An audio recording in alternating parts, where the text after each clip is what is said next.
Anyway, moving right along, Gary, would you like to share some words with us this evening? Thanks, Steve. Like all of you, I've been following the Russian invasion of Ukraine. It's tough to watch. And as Steve referred to, you have Russian people really getting themselves arrested, and Lord knows what happens to them once after they're arrested. And you have Ukrainians just volunteering to protect their country against overwhelming odds. So whenever we think we're tough in terms of just going out and handing out literature or whatever, imagine what these people are facing. Remember when Trump did not want to support NATO and managed to alienate our European allies? When he tried to hold up $391 million of aid to Ukraine unless they helped him rig the 2020 presidential election? He recently called Putin a genius. Whatever happened to all those anti-communist Republicans speaking up and supporting the Ukraine people and President Biden?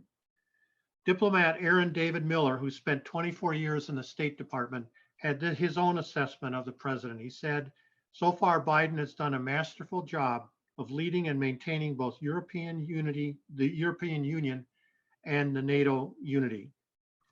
At the state level, we already discussed before the meeting started, Republican State Senator Wendy Rogers from Flagstaff spoke at a white nationalist convention.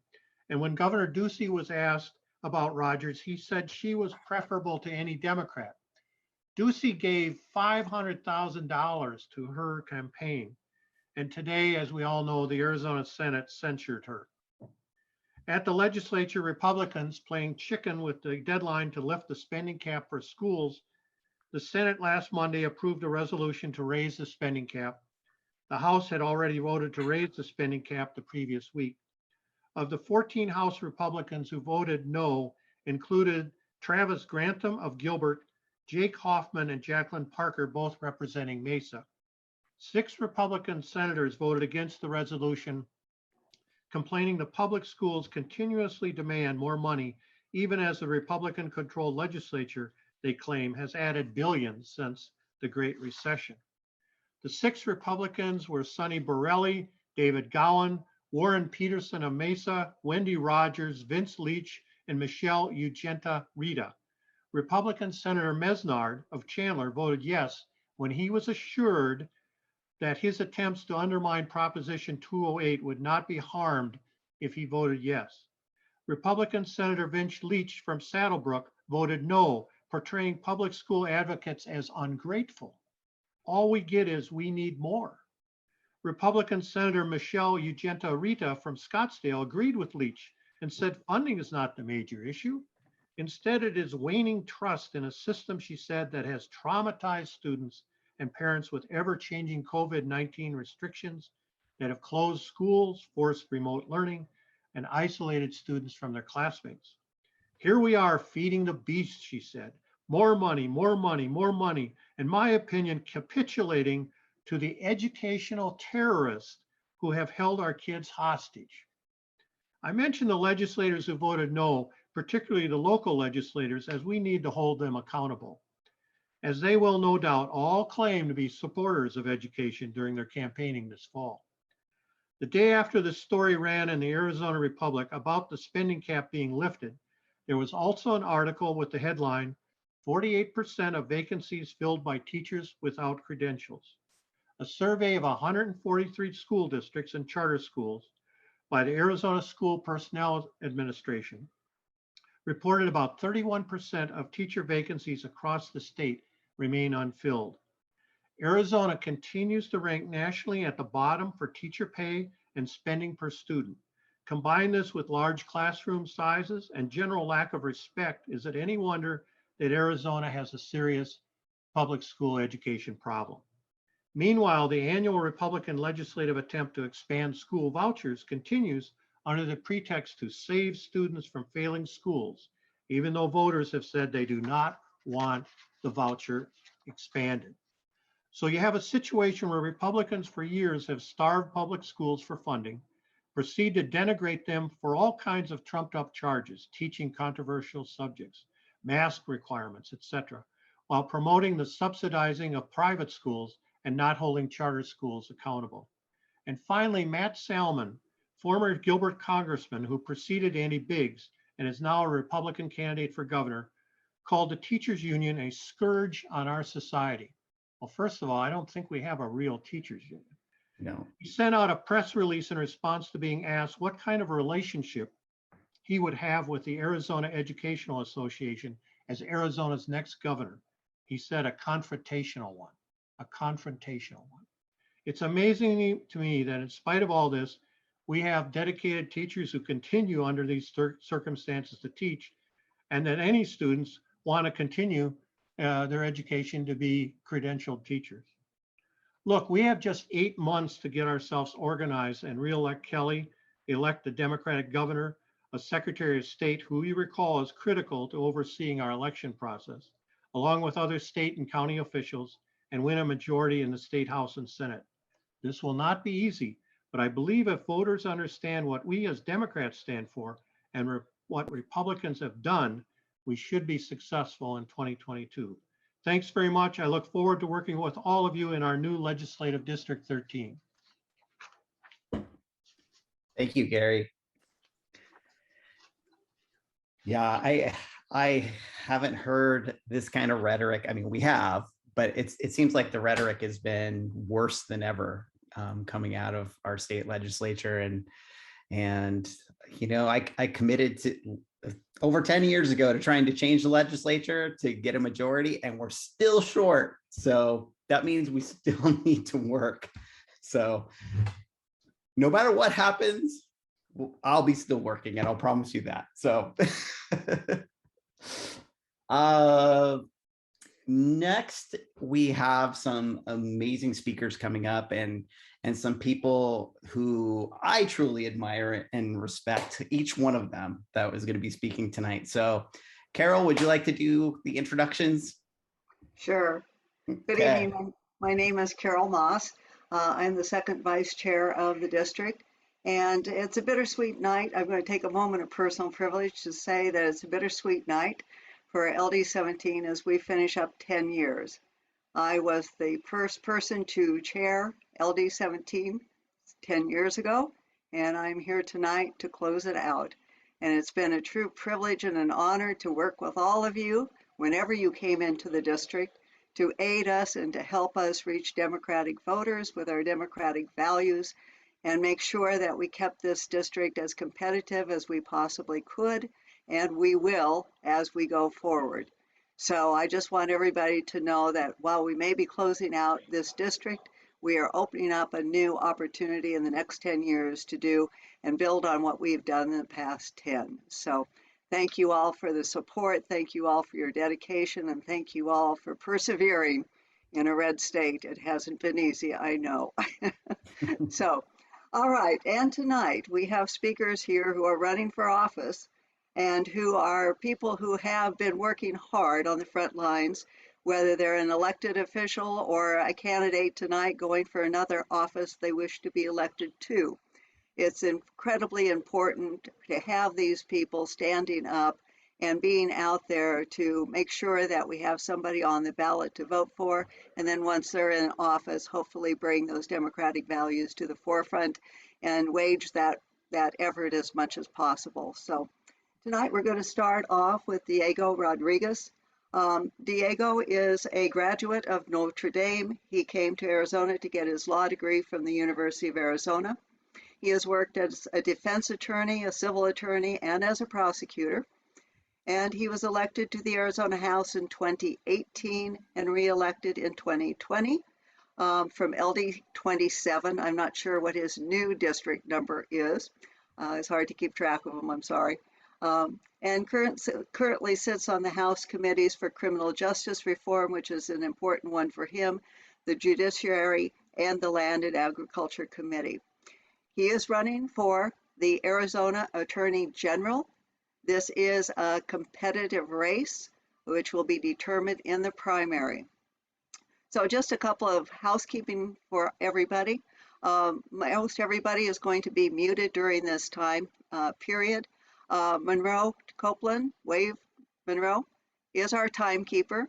Each of the speakers know how long they have, and Monroe will notify them when they are getting close to their 1 to 2 minutes so they can wrap up. We will try and take a couple of questions at the end, but if you have a question, would you please put it in the chat?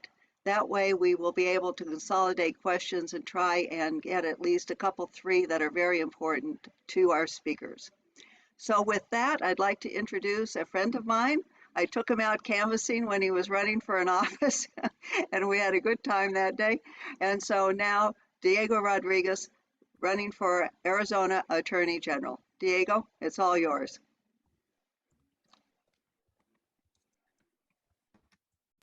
Unmute yourself, please. Mute. Oh, there we go. All right. Hello to everybody. Hello, Carol. Thank you for the invitation. Congratulations to the rest of you for stepping into this new LD for the next 10 years. So it's great. I want to say hi to Steve as well. I've known Steve for many, many years as well, going back to 2016, maybe even 2015, when we were all just sick and tired of what was going on in our state and really getting involved. And of course, Ms. Pawlik, Representative Pawlik, hello to you as well. Good to see you here on the meeting. Folks, what you just heard, the recounting of what you've heard that's gone on during this session is really quite typical of what's been going on in Arizona for the past several decades, really. We're just at the point now where they have lost their, and by they, I mean the Republican Party really has just lost its moorings from the values that most Americans believe in, honesty, integrity, standing up for the middle class, and making sure that when we're governing and we're passing public policy and making new laws, that we're looking out for the average Arizonan and we're trying to do the best for the largest number of citizens. And that just really hasn't happened at this point. So if you are asking yourself, what are we going to do about our schools? What are we going to do about our mass incarceration system? What are we going to do about private prisons? What are we going to do to fix charter school corruption? What are we going to do to address these many problems? What are we going to do to address the attacks on our voting rights? Really, you have to ask yourself, well, then who are the Democrats that I'm going to support? Who are the candidates that I'm going to support?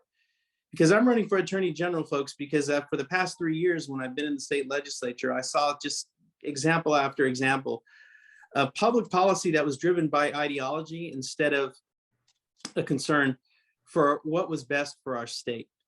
And now that they have just, again, lost any sort of compunction about going after the right to vote, citizens' initiatives, supporting the private prison industry, ignoring what is going on with our children when it comes to child abuse and child neglect, using the Attorney General's office, quite frankly, as a stepping stone for their next office, and using it to fuel the big lie, which is what Mr. Brnovich has done.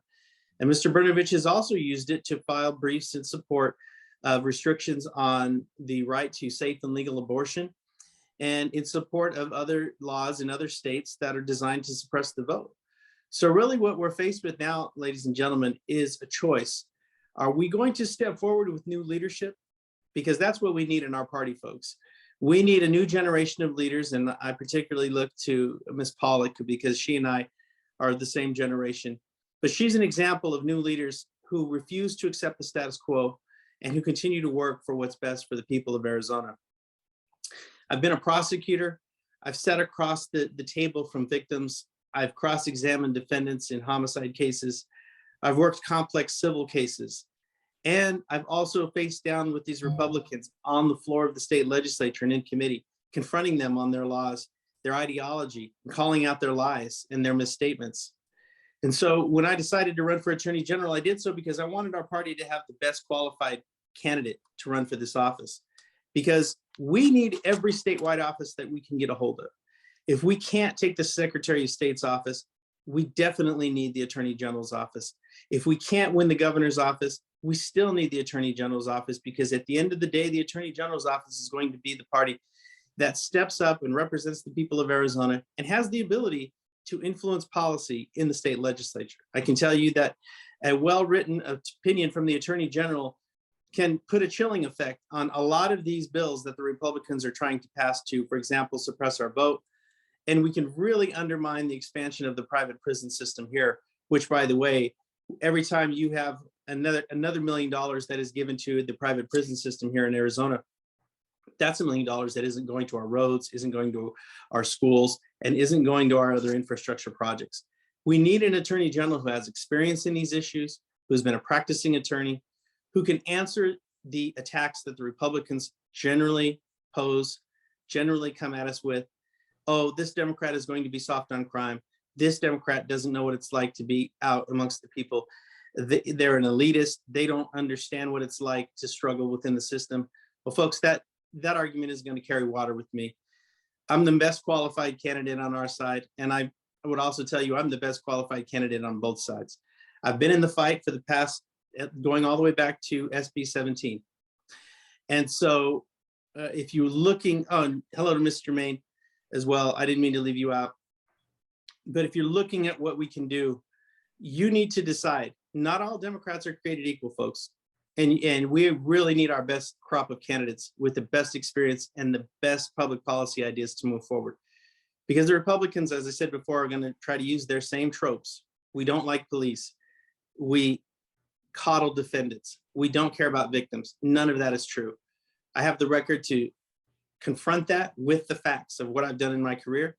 And I have the record and the bona fides to show that I've faced down these Republicans when it's come to our important policy fights, like school funding, like private prisons, and also voter suppression bills time and time again. And that's why I'm running, and that's why I need your support. And if there are any questions, I'd be happy to do it. I just want to point out one more thing. There is an important bill that Mr. Maine sponsored, and I fully supported it, and I was a member. I continue to support now, to require police to Mirandize juvenile defendants and to give them the opportunity to have contact with their parents once they've been taken into custody by the police. You might be shocked to know that right now it is literally left up to the police officers, that agency's discretion as to whether or not they want to reach out to a juvenile's parents when they are in the process of questioning or interrogating that juvenile. And that's another example of how we can police better. We can get a better result. We can get a more fair result, a more just result. But we have to have leaders like the two Jennifers in those halls of power and in the Attorney General's office to help this happen. So I will put my links in the chat. Right now, we're focusing on gathering signatures. So if you can help us out with your signature, I would urge you to go onto the Secretary of State's website. It's still up and running right now. You can go to the e-qualify petitions. I'll put the link in there. Please ask your friends to go as well, because every one of us on the statewide ballot and every one of us in your local jurisdiction still need more signatures. More is always better. So please help us out there. I'll have a link to my campaign as well. And if there are any questions, I'll be happy to answer. So thank you for having me, and best of luck for the next 10 years. You guys are up and comers, so keep it going. Keep the momentum going. Thank you, Representative Rodriguez. Let's see, I don't see right now any questions in the chat, but why don't you address, maybe for people, if they've been paying attention, what our current Attorney General has been doing against the Secretary of State's office with the Sure. e-qual and the lawsuits going on, because this affects every person in the state of Arizona to be able to select their candidates and sign a petition. And maybe they'd like to have a little background on that particular escapade and how you would handle that differently. Well, 10 years ago, folks, I can tell you that the same process where e-qualify had to be shut down temporarily to reconcile the new districts, that happened as well. The only difference was it was a Republican who was the Secretary of State at that time. So in my opinion, what Brnovich is doing is what he has been doing for the past at least 2.5 years, which is using his office as a wing of his political campaign as he's trying to win the Republican nomination for the United States Senate. And legally, I don't think that he is on firm ground. I think when the merits are decided, I think a judge is going to defer to the Secretary of State to decide how to best make the changes to equal. Certainly, it's not a perfect system, but it is the system that we have. And this is just Mr. Brnovich trying to portray the secretary in a poor light, because he knows that she's a force to be reckoned with, not only as Secretary of State, but also as a potential candidate for governor. So when we move forward, as the Attorney General, if I was in that position, it comes down to transparency and accountability, which is what the Republicans obviously don't believe in.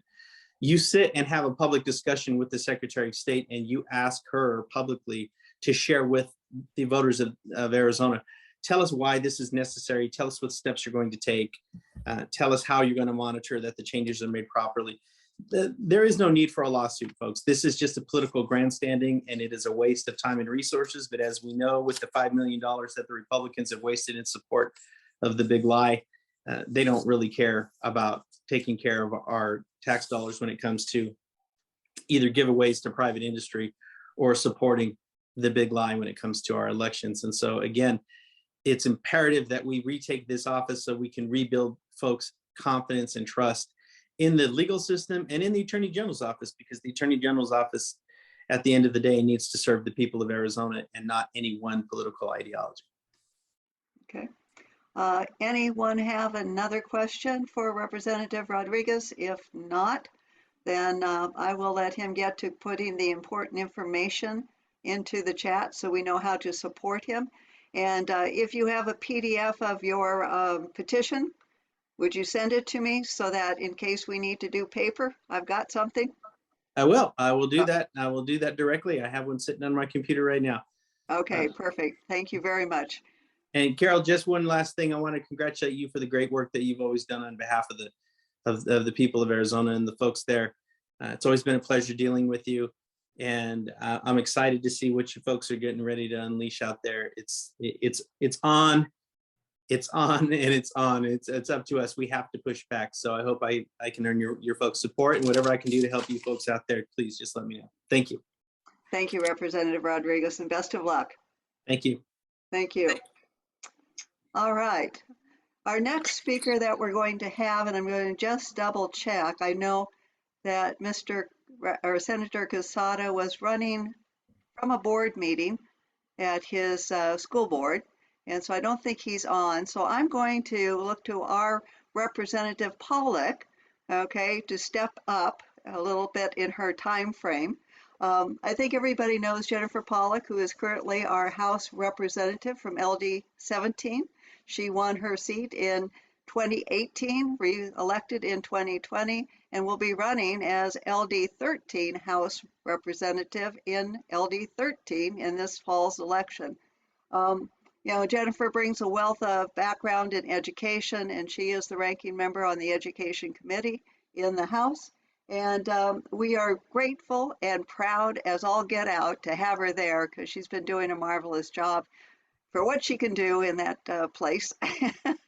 And we're glad she hasn't given up beating her head against the wall. So Representative Pawlik, it's all yours. You know your time limit, and Monroe will keep you honest. Great. Thank you, Carol. And I'll start by saying, too, that we couldn't be where we are in this district without people like Carol, who have just been there since the very beginning and prodding us all on. My very first canvass was with Carol, and I remember going to the door with her thinking, oh my gosh, this is so scary. How can I talk to strangers I don't know? And look where I am now. So Carol, I really appreciate the work that you've done over the past 10 years. And I appreciate the other candidates who came before me to lay the groundwork as well. So if you were paying attention to the legislature last week, you will know that it was what we call crossover week. And crossover week is when we try to finish all of the work of the House before we start hearing Senate bills. So we had caucus meetings almost daily. We did have floor daily with lots and lots and lots of bills. At the end of the week, we ended up passing 191 bills, and we failed 10 bills and held 52 bills. Some of the bills that we held don't have the votes, so that's a good thing. That's a celebration. But I wanted to make sure you knew what was going on last week, because it was very different from normal. As far as an update in the Education Committee, as Gary told you earlier, we finally got that aggregate expenditure limit passed for this year. The override was passed. So the House did that on the 15th of February, and then the Senate followed us last Monday on the 21st. Two other bills that I want you to make sure you are aware of that are still in the House, and I am crossing my fingers that they do not have the votes. Both of them deal with D and F schools. We have too many in Arizona. About 11% of our schools are D or F schools, and that's about 180 schools. It's a lot. But I want you also to think about, over the last several decades, we have not been properly funding our schools. We've had lawsuits for the way we don't take care of our schools. So keep that in mind. The first bill I want you to know about is 2180, House Bill 2180. And the premise of the bill is wonderful. Instead of continuing to repair schools that are in bad shape, we could rebuild those buildings and make them right size for the district. However, schools that are earning a D or an F would not be eligible for the rebuild. And I'm very concerned that that takes us back into lawsuit territory. The other bill that I want you to hear about right now, I think it's the worst education bill that we have. It's House Bill 2808. And what that does is it essentially opens the doors for out-of-state entities to come in and take over our DNF schools. So instead of putting the money in our schools and having Arizona education leaders help pull these schools up, we're going to be allowing out-of-state entities to do that. I'm not certain if it has the votes. We have a couple of members right now who are off the bill, and I hope that they'll stay off the bill. But that one is a priority of our governor. So even if it doesn't pass in the normal way, I expect that we will see some form of it in the budget. As far as the Judiciary Committee goes, I have 3 bills to tell you about, and I would say with all of these bills, we are celebrating. So the first one is 2811. That has to do with medicinal abortions. The medication would be banned completely. So we're not talking at a certain number of weeks. We're just talking about a complete and total ban. And what we found out during our committee hearing is that the medication is also used for care of miscarriage. So we voted on this one last week, and one of our Republican colleagues stood up and she said, I'm very pro-life and I can't support this because it's taking away a medication that's used for other things. So it failed on the floor. We also had House Bill 2447. I heard from some of you on this bill. It would allow the concealed carry weapons to be on our university and community college campuses. And this one, we haven't voted on it, which suggests to me we don't have the votes to pass it on the floor. So they're holding on to it. So that's a good one.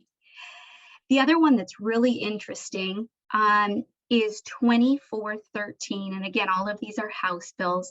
This deals with preemptory challenges. So when there is a jury trial, the attorneys are allowed to dismiss certain jurors and they don't have to give a reason why. And there have been studies recently that show that jurors who are people of color are being dismissed at higher rates than white jurors. So over the last year, the Arizona Supreme Court, it is duly appointed, but the Arizona Supreme Court had a stakeholder process with public input from people who have had interaction with the courts, and they decided that this is a bad idea.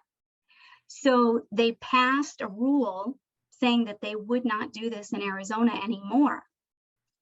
And it was set to be in place January 1st. But the legislature ran this bill. It was sponsored by Ms. Parker of Apache Junction, and she wants it to go back to normal. It failed yesterday in the House. So I think that's great news too. I wanted to let you know also that as far as voting goes, we had an HCR, which is a House Concurrent Resolution, meaning it's going to go to the voters. And it is one that has to deal with voter ID. There is a petition that's also being circulated, but now they can quit circulating it because it passed the House yesterday, and that's one that Mesnard is on. So just know that that is going to be coming our way on the ballot. We're going to need to be voting no on this because we want our vote by mail and the way we vote to continue as it is. And then lastly, I'll leave you with a little sparkle of yay. My bill 2639, which was brought to me by constituents in the area, will name the month of May as Asian American Pacific Islander Month. So it's a little bill, but it's a celebration of diversity.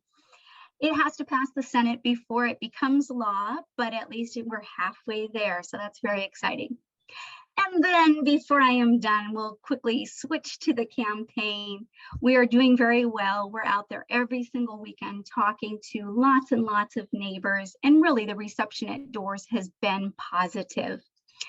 I am looking for Spanish-speaking volunteers. So if you are a Spanish-speaking 2 volunteer, minutes left, please. Sorry. I'm sorry? 2 minutes remaining. 2. Okay, great. So if you are a Spanish-speaking volunteer, if you can sign up, we will pair you with another person when we go to the doors. And then if we need English, the English person can speak. And if we need a Spanish translator, then you're right there so that we can address the needs of the community. We will have bilingual lit available for us beginning this weekend. If you don't want to go to doors, but you have lovely or okay handwriting and you'd like to write postcards, let me know and we will drop those off with you because we want to make sure there's something for everybody to do. And then last of all, if you are able to make a contribution to the campaign, that would be wonderful. In the next 6 weeks or so, we will be hiring staff. We will be looking at a campaign office. There's a lot of expenses coming up very soon. So I will put that link in the chat as well. And I'll stop and see if anybody has a quick question or two. Does anybody have a question? I have not seen one in the chat. And if you're afraid to ask the question or you just are thinking of it, I'm more than happy to entertain one more opportunity to get a question before Representative Pawlik. And if not, then we can keep our meeting moving along. Yeah, I have one real Okay, quick. Trevor. There was a bill, and this was on the Senate side, so I don't know if you'll really like have an answer for it. But I remember seeing a bill, at least I think past committee that Senator Mesnard was on to limit like early voting only to people that are above like age 65. Have you guys seen that at all in the House? Or do you know where that is? No, we have not seen that in the House. This is the very first week that Senate bills are coming over. So being that it's only Tuesday, we haven't heard very many Senate bills yet. Okay. And one last question real quickly. Someone asked, what is the average cost to replace a school versus fixing it up? I don't know if you have that information. You know what? That's a good question, and I don't have the answer to that. What we're seeing right now in committees is our committee chairs are only allowing 3 people to testify for 1 to 2 minutes. So a lot of questions like that we might normally ask in committee, we're not having the opportunity to ask. So I'm sorry, I don't have that information for you, Jim. Okay. All right. Well, thank you very much. And we will be seeing you at a canvas soon. Okay. So thank you very much, Representative Pawlik. Really appreciate your time. Thank all you. you do and all you do down there. Yep. Okay. I'm not sure that I'm seeing Senator Quezada on yet. So we're going to keep moving forward with the agenda. And so I believe the next person that I had speaking is going to be Matt Orlando, who is a Chandler City Council person, to give us a 5-minute update on what is going on at the Chandler City Council for our Chandler City residents. Good evening, everyone. I will not take too much time because I know the president's speaking right now, and I want to cut this as quick as possible to get to hear the president speak. So really, budget time again at this time of the year. And last year, you might have remember I spoke to you about putting an agenda item on the council to get more police officers in Chandler. And at that night, we had over 200 and something police officers, as well as firefighters and families show up at the meeting. And the council supported 25 new officers, and which 13 of which backfill and then 12 are brand new. But that same meeting, the chief also said that he needs another 45 officers, as well as support staff. The issue we're facing today, quite frankly, is a lot of behavioral health issues, and we're looking at adding 5 additional experts in behavioral health. I think that is a good thing we're doing because an officer only gets about an hour a year of training in mental health issues. But if we have a dedicated unit 24 hours, 7, that could go into a situation and potentially diffuse that situation before it escalates into a violent scene. Again, over 3,000 of those issues. Also, we're doing is we're going to hire a person in 911, a 911 dispatcher for suicide. So instead of it calling 911, then we transfer to a suicide hotline. We're going to have a person right in the 911 dispatch at Chandler City Police Department to handle those suicide issues. So we're very sensitive to what's happening in mental health in our community. I can't think of a time where we go by where we have an incident, and a good vast majority of those have been mental health issues that have escalated, where a police officer might have been injured, or worst case, a civilian might have been injured as well. So, or worst case, obviously killed. So hopefully we put that together. The other issue we're looking at, dear, is wastewater and garbage rates increase. You might have been reading about that as well. Right now, I'm against that because for the last 10 years, our residents have been paying more than their share of these rates, and business have paying less of their share. I can go into that some other detail. But trust me on that one. I voted no 10 years ago because I saw that. Now this year, they don't want to equalize it. And in my mind, residents should be made whole and not have any increase at all. So we could talk more about that and follow that. If you got more information on me on that, you could definitely give me a call. The NDO, we had the committee put together. I think I chatted about that before, a 25-member committee. Some members might have been on this committee on this phone call. That's going extremely well. And finally, some of our council members want chickens in Chandler. A lot of big issues out there, folks. I'm not going to diminish it any more than what I just said, but I think it's more important we work on our public safety, our clean neighborhoods. I'm working strong on getting more of our neighborhoods, more enforcement, more code enforcement. I personally worked on driving more punitive actions for those who just don't want to clean up. In fact, there was a SWAT team you might have seen on the corner of Alma School and Ray Road a few weeks ago. They were cleaning up a person's house who would not comply after he had 3 warrants for him to comply. So we have to be a little tougher on these folks that these bad actors that just don't want to clean up their neighborhoods. So finally, I still need. Oh. Yep, I'm working it for you. I'm going to put a website here to click on there and get some signatures. And I also see that Jane Posted is online here, as well as Angel Encinas. Both of them have been good people to work with. And I would love to see them on this council to support our efforts. We are very much in line to what our thought processes are. With that, I'll take any questions. No questions? A quiet group tonight. Hey, like I said, Steve, never get between booze and food or the president speaking. Hey, Matt, I did have a question. I did put it in chat, but it went by too fast. So our police force, our Chandler police force, field cyber attacks, cyber complaints for our community. Is there any talk by the city council to create a cyber task force that would offload that from our police? A lot of times the police are unprepared or do not have the resources they need to handle, sometimes simple cases, in other cases, it really is fraud. Yeah, so that's one of the, Jim, that's a good question, because that's one of the issues that's one of the new, the old J. Edgar Hoover statistics of rape, crime, those are obviously still important in our society. But more importantly, Jim, are the issues like you just mentioned, the sexual assault, the sex crimes that are going on in cyber, the fraudulent, those have to be beefed up. Those are the areas where that's the next set of police officers / technical experts we have to hire in order for us to mitigate that. So yes, that is a big issue for us. Now, our IT department has taken on the other side of cybersecurity in regards to taking care of our city infrastructure. So that's good news. We spent over $12 million. COVID showed we were very vulnerable in that area. So we have done on two fronts, from securing city facilities to now ensuring we have more resources for our cyber. Okay.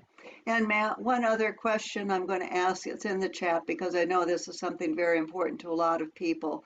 The question is, what date is the non-discrimination ordinance study to be done, and how can we get involved as Chandler residents? That's TBD, quite frankly. I think they're estimating 5 to 6 months. And there's a website, you go to City Hall, go to chandler.gov and click on you could do a search for NDO or DNI, diversity, equity, inclusion, and there'll be a link there. There's a bunch of information on that. Okay, thank you very much. Thank you, Matt. Appreciate your time and all you do for us at the Chandler City Council for those of us who are Chandler residents. So keep helping us. Thank you. Okay, thank you. I'll keep the water flowing. Okay. Thanks, Matt. Thank you. All right, and so our next speaker that we had featured is Senator Martín Quezada. He is a native of Phoenix, a graduate of the ASU Sandra Day O'Connor Law School.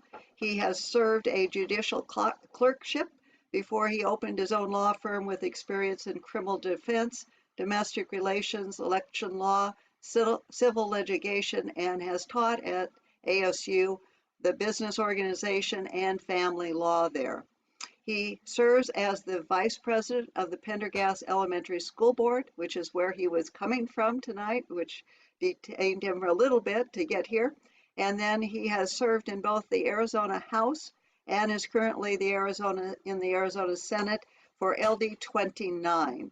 And he is running now in 2022 for Arizona Treasurer. Again, these are state offices he and Representative Rodriguez are running for, which are 4-year terms and very important in our state government. So with that, I'd like to introduce Martín Quezada. Senator Quezada, it's all yours. All right. Well, thank you so much for having me here tonight. I'm glad I'm able to join you for just a few moments. I'm at a school board meeting actually right now. We just took a break so I could step away and come out and speak to you all. So I'm really glad to have this opportunity. Thank you for introducing me. Again, my name is Martín Quezada. I have the privilege and the honor of serving the people of Maryvale and Glendale in Legislative District 29 as their state senator. And I'm really proud to be your Democratic candidate to be the next state treasurer for the state of Arizona. I'm really excited about this opportunity right now because there's so much great work that could be done in the treasurer's office. And this is an office that is often not looked at as highly as some of the other offices. The other offices get a lot more attention. Obviously, governor, attorney general, secretary of state. This is one that flies under the radar, this office, but it shouldn't. And there's a few reasons why. So I want to tell you all what the treasurer's office does, why it's so important, and why I would be a good asset to elect into this office. So the treasurer's office really does 4 main things. Number one, you're the chief banker of the state of Arizona. That means that whenever you pay taxes, the money that gets collected from your paycheck, those taxes that you pay, they don't go directly to fund schools. They don't go directly to pay for teachers or to build roads or hospitals or anything else. They have to be collected first and then directed to those appropriate beneficiaries. The treasurer's office is the one that does that. So you need somebody who's going to run a professional office, somebody that knows how to hire the right people, knows how to empower them, knows how to set a vision for that office, and then one who holds them accountable. I've been doing that for all of my career as a lawyer, as a school board member, as a senator, and in any other role that I've had in our community. I've always put together excellent teams of people who are good at what they do. I've empowered them to be good, and then I've held them accountable for their actions. And that's what I'm going to do in the treasurer's office.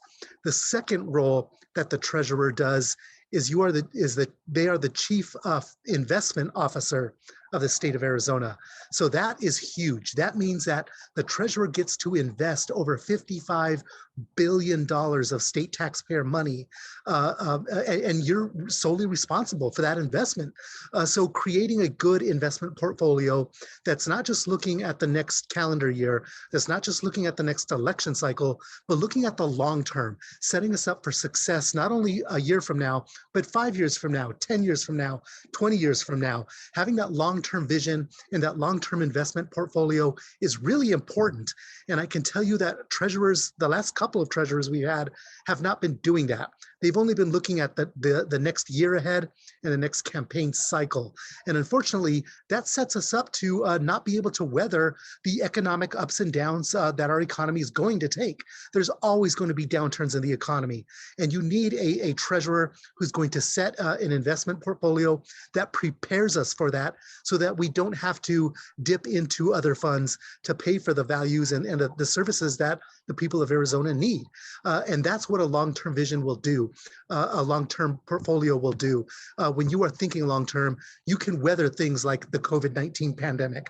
You can prepare us financially so that it's not such of a big impact to our economy. Secondly, as the chief investment officer, it's really important what we invest in as a state. The two biggest companies we invest in right now are Facebook and Amazon. Now imagine if we were using that investment power, using the power of our money to invest in the values that we care about, to invest more in green energy, in cleaner energy, to invest not in Russia or any type of Russian holding right now, but instead investing in American jobs and American investments and reflecting our values. That's something that a good investment officer will do, is make sure that the money we have works for us and reflects our values. That's something that is absolutely not happening in the treasurer's office now, and that's something that should be happening. And I can tell you that I've researched many Democratic state treasurers across the nation, and those that do use this type of investment strategy, they actually get a better return on that investment as well. So that reduces the need for us to tax our citizens even more. I'm going to do that as your state treasurer. I'm going to have a values-based long-term investment plan that sets us up for the future. The third thing that the treasurer does is they help secure our financial literacy in the state. Who better than the state treasurer to be helping individuals, small businesses, small governments to become more financially literate and to better manage their finances. The state treasurer's office should be a major player in that role, and that's something that I'm going to invest in tremendously as our treasurer. That's going to be a big part of my office. And the fourth and last thing that I'll mention is the treasurer should be a chief facilitator of transparency in our state. Everybody should know what we are doing with our money, what we are investing in, and how stable our finances really are. And I can tell you that our treasurer has been silent on a lot of the use of our money, whether it's budget proposals, whether it's the use of ARPA funds, whether it's the actual investments that our Board of Investment and our treasurer are making. How stable are those investments? We don't know that because up until election year, we haven't been hearing from our treasurer at all. But I'm going to be transparent, and I'm going to do it in a way that is understandable and relatable to each and every one of our Arizonan citizens in the state of Arizona. So those are just some of the things that I'm going to do as your treasurer. I would love to answer questions if you have any, but I want to say that you know, my track record as a state senator, being the voice of your values, being a fighter for what we believe in, my track record speaks for itself. I've got the receipts of being a legislator here in Arizona, and I want to carry that same perspective and that same values-based service that I've carried in the legislature into the treasurer's office after this November. So I need your help. I need signatures. I need campaign contributions because we are in a good space right now. I'm one of the only statewide offices that doesn't have a primary race. So all of the money we raise, all of the work we do right now is working on winning that general election. And right now the Republicans have a very contentious primary, and they're going to spend up a lot of their resources trying to move themselves further and further to the right. And while I can be appealing to independents, I can be appealing to moderate voters, and I can be appealing to turning out our blue districts and our Democratic voters as well. So thank you for the opportunity to be here once again. And if you have any questions, I'd love to answer them. Okay, Senator Quezada, thank you. We do have a question. The question, is it possible to set up an investment portfolio for education where the dividends would go to funding Arizona education? Well, that's a great question. And I'll be honest with you, actually, the large majority of the investments that the treasurer makes already go to education. And that's why if you care about public education in the state of Arizona, you need to care about the state treasurer's office, because a good treasurer will mean better returns for public schools. The treasurer manages the state lands trust. The state treasurer manages many other funds whose benefits already go to our public schools. So yes, and it's just a matter of making better investments and bringing in a better return on those investments that will help benefit our schools. So if you care about schools, you need to care about the state treasurer's office. Okay, and I'll make one personal ask because I don't see any other questions, and I know you're busy and in between meetings. So can you send me a paper petition for you so that I can make sure our people have that, because we know what is going on with the eQual site. So, you know, we know you have till April 4th to file. So if you can send me a paper petition, I will make sure I get it out to our people. I will absolutely do that. And please go to the eQual site while you can. I know it's going to get shut down soon, but we could definitely use those signatures now. All right. Thank you very much, Senator Quezada. Get back to work. Thank you, Carol. I will. All right. Thank you, Martín. Bye-bye. Thank you. All right, we have two other speakers before we conclude our featured speakers. Both gentlemen are running for LD 13 Senate. The first candidate you're going to hear from is Jim Hinsey, who has 5 minutes, and then we will give Michael Morris also 5 minutes for his part in this. And again, both are running for LD 13 Senate, a contested primary. Jim? Thank you, Carol. Thank you, everybody. All of you know me as Jim Hinsey, or if you don't know me, I'm Jim Hinsey. And I would absolutely love to humbly serve for your LD 13 State Senate. I have been working with LD 17 for the last 5 years, and I am the Dobson Park Precinct Committee person, helping with canvassing, food drives, helping LD 17 get the word out for our candidates. I do want to take just a few seconds to say happy first day of Women's History Month. So for those that didn't know, Women's History Month kicked off today. It did. We all have important women in our lives. For some of us, it's our significant others, our mothers, our teachers, our sisters, our friends, and our mentors. So happy Women's History Month. My background is in cybersecurity IT for the last 32 years. I have a degree in physics, a master in computer science. I am a huge privacy advocate and hope to put privacy as a top priority as my senator duties. Two major concerns have come recently, and I just kind of want to turn this into a little info commercial for people to stay safe. The main concerns are the cyber attacks from Russia and the threats from malicious actors. And if you don't think it's going on, it is. And that's why I'm a little bit tired today. So I'm going to outline a few steps for everyone, and I will put this in the chat. these are little things that you can do to try to keep yourself safe. We're seeing a lot of attacks start, and they're only going to get worse with all of the sanctions that are happening in Russia. People are going to get angry, and when they get angry, they're going to want to take it out on the U.S. So here we go. So if you're not running multi-factor authentication on all your accounts, your email accounts, your bank accounts, please do so. Multi-factor is where they send you a second factor for you to enter in. Please ensure that all your phones and laptops are up to date with security protections. Just check. Apple has come out with quite a few lately, so make sure you're going in, updating your Apple or your Android devices, and make sure your security protection with your computers are up to date. And think before you click. Spam and spear phishing, where they will send you a email. Maybe Matt has gotten a few, but they'll say, "Oh, hey, Matt, this is Carol from LD17. Click on this link to sign a petition." They're getting really very crafty. So please think before you click on any emails. The best way to look at a phishing attack or spam attack is to look at the name.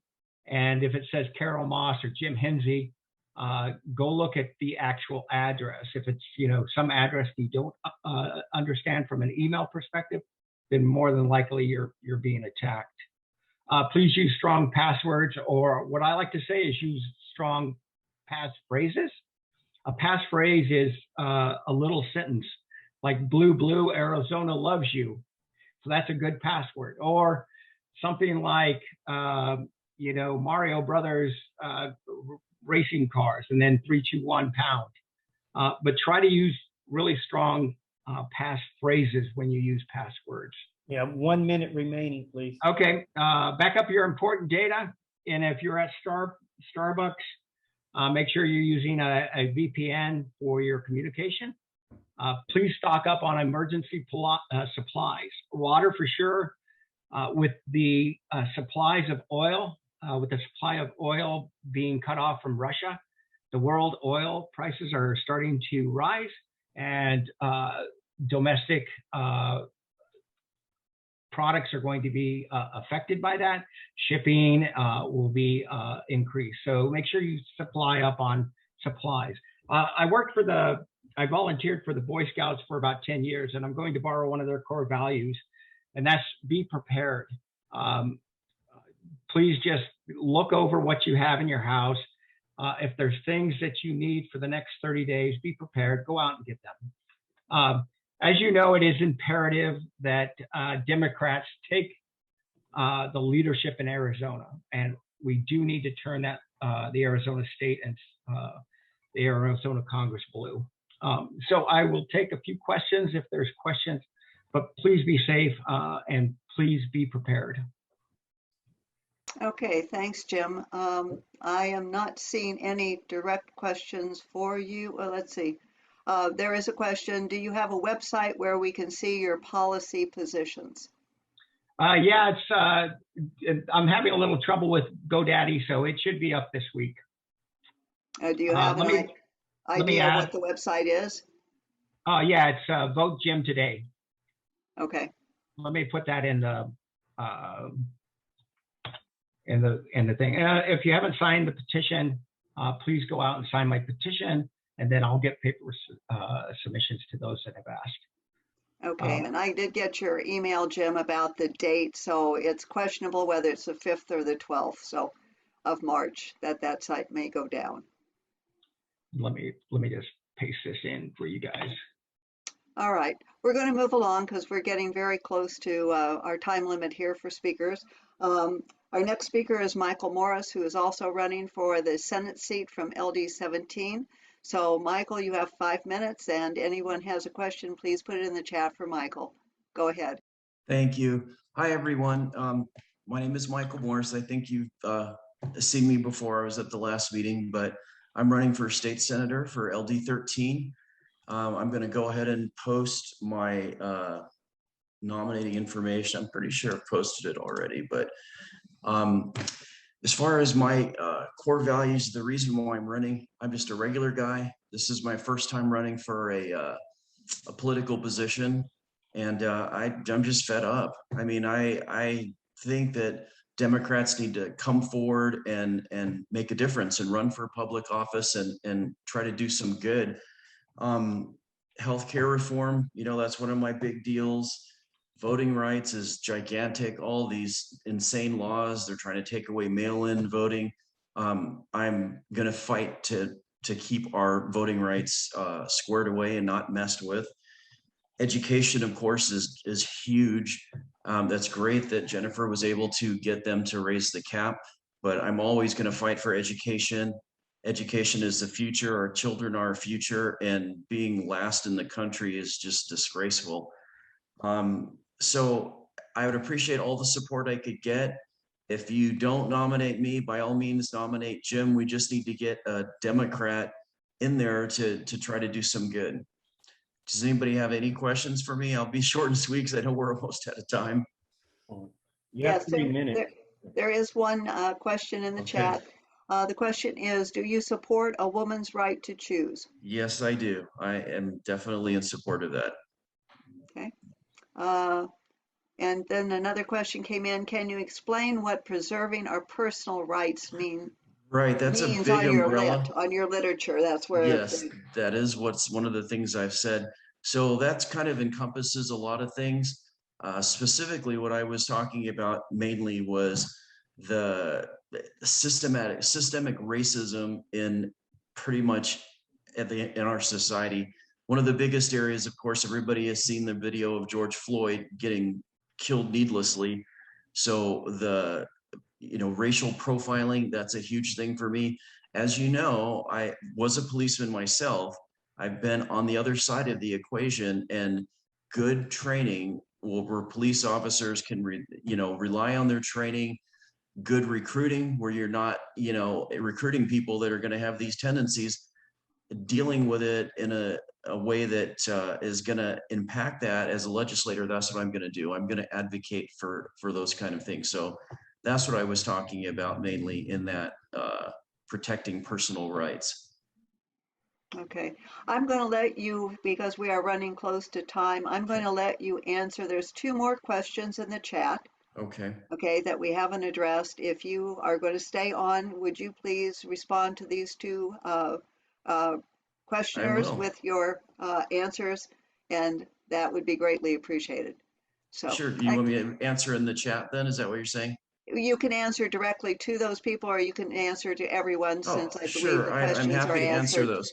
So systematic racism, I do not want to preserve systematic racism. I hope you didn't get that. If I wasn't clear, no, I want to fight against that. I want to advocate for a free and equal society. I in no way, shape, or form want to support that. So just to clarify there. So I will answer the next question about what I was a Republican at the time the George Floyd stuff happened. I used to be a Republican, and to be honest, I never really paid much attention to politics. I was working, raising a family, taking care of my responsibilities.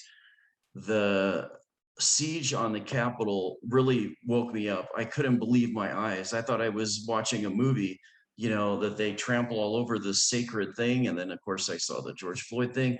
The Republican side, it always appealed to me because they always preach financial adherence and good financial policies and this and that. But the problem with that ideology is it leaves the people, the human side of it, out of there. And I just never paid attention. And once that happened, I was like, oh my God, I can't believe I'm a part of this party. And of course, I read more and I realized all the values of the Democratic Party resonate with me. And so that's when I switched. That's when I started becoming interested in politics. And I want to get involved. I want to be active. I want to do some good. So I hope I've addressed that question. Okay, well, there's another one that came, but we cannot address it right now, but you can in the chat. Sure. But thank you for being here tonight. We really appreciate your time. And Steve, that concludes our featured speakers. So it's back to you for the business meeting, which didn't give you much time. I'm sorry. That's okay. Thank you to all of our speakers tonight. Thank you all so much for being here. And again, Thank you you. for all you do.